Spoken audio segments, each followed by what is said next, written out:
নিয়োগ দুর্নীতিতে এবার নাম জড়ালো তৃণমূল নেত্রী রাজন্না হালদারের হবু স্বামী প্রান্তিক চক্রবর্তীর। সম্প্রতি কলকাতা হাইকোর্টের বিচারপতির কাছে এটি পৌঁছয়। সেখানে নিয়োগ দুর্নীতিতে যুক্ত বলে দাবি করা হয়েছে প্রান্তিক চক্রবর্তীকে। বর্তমানে উত্তরবঙ্গ বিশ্ববিদ্যালয়ে তৃণমূল কংগ্রেসের দায়িত্বে রয়েছেন প্রান্তিক। অভিযোগ 2018-19 সালে কোনো যথাযথ নিয়োগ পদ্ধতি ছাড়াই টাকার বিনিময়ে 850 জনকে শিক্ষক পদে নিয়োগ করা হয়। তৃণাঙ্কুরি নাকি ছিল এর মূল মাথা, আর সেই বেআইনি টাকা ঢুকত প্রান্তিকের অ্যাকাউন্টে। এমনটাই দাবি করা হয়েছে ওই চিঠিতে, যদিও নিজের বিরুদ্ধে ওঠা অভিযোগ অস্বীকার করেছেন প্রান্তিক। এদিকে গত বছর রাজন্যার সঙ্গে এঙ্গেজমেন্ট সেরেছেন প্রান্তিক। আসুন শোনাই এই বিষয়ে তৃণমূলের ছাত্রনেতা প্রান্তিক চক্রবর্তী কি বলছেন।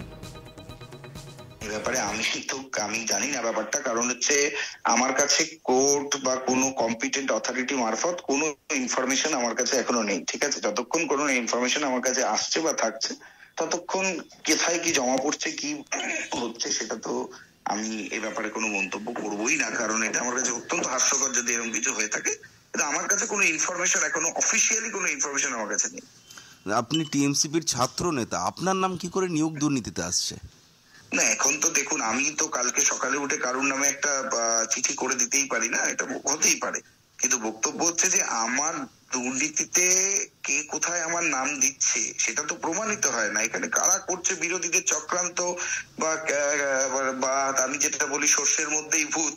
ঠিক আছে, এরকম আসলে মানে আমরা তো প্রথম সারির মানুষের পাশে থাকা লোক, তাতে ঈর্ষান্বিত হয়ে কেউ এগুলো করতে পারে, কুৎসা অপপ্রচার, কিন্তু সেটার সাথে কোন রকম আমার অন্তত কেউ নেই। আর আমার বাড়িতে নিজের দাদা আছে যে সরকারি চাকরি পায়নি।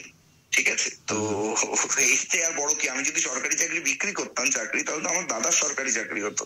আপনি কি শিক্ষক নিয়োগের যে প্রক্রিয়া, সেই প্রক্রিয়ায় আপনি কোন রকম ভাবে অংশ নিয়েছিলেন? কোনোদিন প্রভাব খাটিয়েছিলেন বা কোনো ক্যান্ডিডেটের সাথে আপনার কথা হয়েছিল? না, এরকম কোনো ব্যাপারই নেই, এরকম কোনো ব্যাপারই নেই। মানে আমি এত বড় প্রভাবশালী লোকই নই যে এগুলো করতে পারবো। আর আমার মানে কোনো ক্যান্ডিডেট, আমি চিঠিটা সম্বন্ধে যেটুকু আমি মিডিয়া মারফত বা সংস্থা মারফত দেখতে পাচ্ছি, জানতে পারছি, তাতে কোনো ভিকটিম এখানে করেছে বলে তো আমার মনে হয় না। আমি যতটুকু জানি কোনো ভিকটিম এখানে করেনি। তো ভিকটিমই যেখানে নেই, তাহলে তো সেই ভিকটিম এসে আমাকে বলবে যে আমি তাকে যুক্ত করেছি, টাকা নিয়েছি বা এরকম কিছু হয়েছে, তাই না? বাট সেরকম তো কোনো কেউ আমার মানে চিঠিতেও তো কোনো ভিকটিমের অভিযোগ নেই, এটাই হচ্ছে ব্যাপার।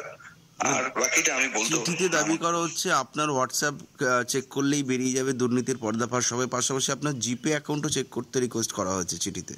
তা আপনি কি জিপের মাধ্যমে কখনো টাকা নিয়েছেন?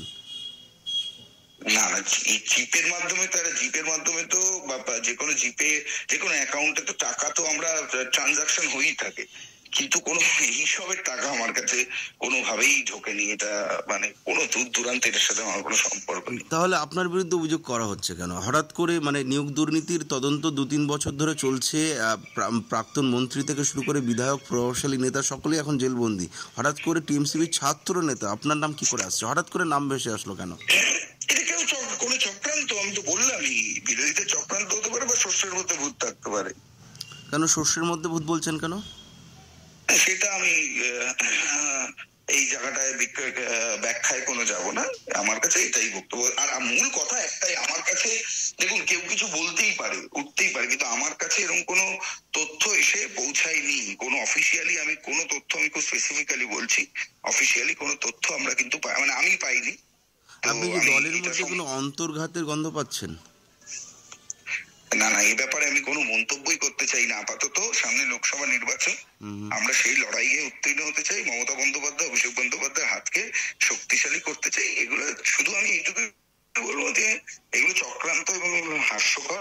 ঠিক আছে, সিআইডিকে তো একটি ইনকোয়ারি করতে নির্দেশ দিয়েছে কলকাতা হাইকোর্ট, তো সিআইডির তরফে কি আপনি কোনো ডাক পেয়েছেন বা কোনো যোগাযোগ করা হয়েছিল? না না, আমি তো প্রথমেই বলে দিলাম, কোনো অথরিটির তরফে আমি কোনো অথরিটির তরফেই আমি কোনো ডাক এখনো পাইনি। ঠিক আছে, পাই আমি অবশ্যই, আমি নিজে একজন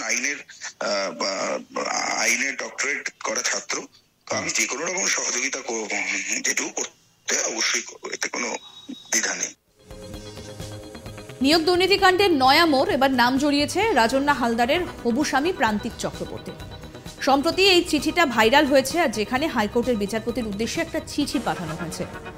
সেখানেই নাম জড়ানো রয়েছে তৃণমূল নেত্রী রাজন্না হালদারের হবু স্বামী প্রান্তিক চক্রবর্তী এবং তৃণমূল নেতা শ্রীরামপুর ভট্টাচার্যের। আর এও সামনে আনা হয়েছে যে এক হোয়াটসঅ্যাপ চ্যাটের কথা। ওই চ্যাটে বলা হয়েছে টাকা নেওয়া হয়ে গেছে, চাকরিগুলো করে দিতে হবে, এমন মেসেজও নাকি পাঠানো হয়েছিল।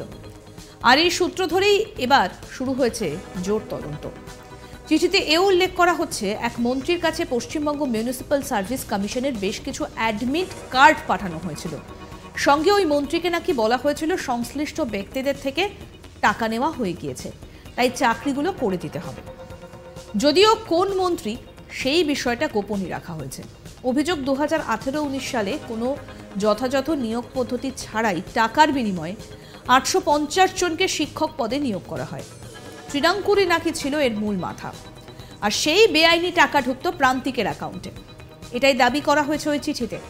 তবে এসবের মধ্যে আরও একটা পরিচয় রয়েছে প্রান্তিক চক্রবর্তীর। এদিকে প্রান্তিক চক্রবর্তীর দাবি 2018-19 সালে তিনি তখন শহর কলকাতার একটা কলেজ থেকে মাস্টার্স করছিলেন, তখন তিনি রাজনীতিতেই ছিলেন না।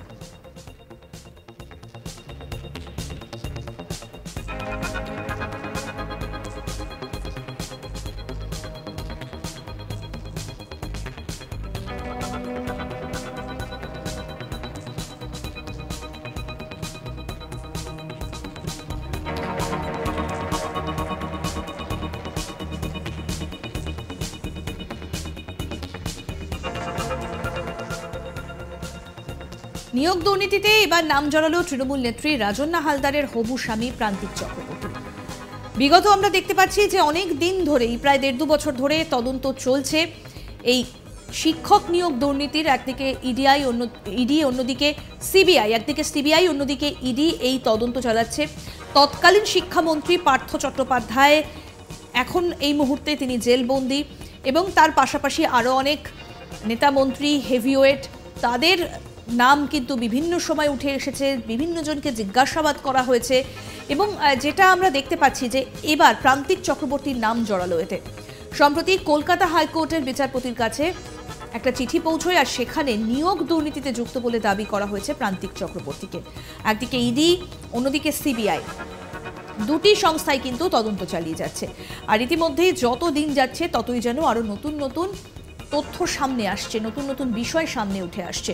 যেমন প্রান্তিক চক্রবর্তীকে এবার এই নিয়োগ দুর্নীতিতে যুক্ত বলে দাবি করা হয়েছে ওই চিঠিতে।